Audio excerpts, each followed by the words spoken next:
Welcome to the Salmon Runs YouTube. Enjoy the video. In this video, I will show how we can make fruit chaat. First, let's gather our fresh ingredients. You'll need a colorful assortment of fruits like apples, bananas, and grapes, about 3 cups total. We'll also use 1 cup of plain yogurt, 2 tablespoons of sugar, and a small pinch of salt. Don't forget 1 teaspoon of aromatic chaat masala and a refreshing squeeze of fresh lemon juice to brighten all the flavors. This simple combination creates a truly delightful snack. Now, let's get our fruits ready for the chaat.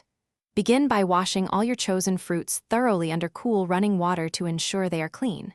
Next, carefully peel and dice 1 large apple and 2 medium bananas into small, uniform, bite-sized pieces. Then, have about 1 cup of grapes and slice 1 small, ripe mango. These preparations are key to a perfect texture and flavor in your fruit chaat. It's time to bring all these wonderful ingredients together. In a large mixing bowl, gently combine all the prepared diced fruits. Now, add 1 cup of creamy plain yogurt, 2 tablespoons of granulated sugar, and a small pinch of salt to enhance the flavors. Finally, sprinkle 1 full teaspoon of fragrant chaat masala and squeeze in some fresh lemon juice. This blend creates a harmonious balance of sweet, tangy, and spicy notes. With all the ingredients in the bowl, gently mix everything until the fruits are beautifully coated with the yogurt and spices.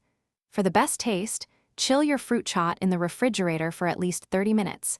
This allows the flavors to meld perfectly. When ready to serve, you can garnish it with fresh mint leaves or a light sprinkle of extra chaat masala. Enjoy this refreshing and healthy treat. Thanks for watching. Consider subscribing if we helped you.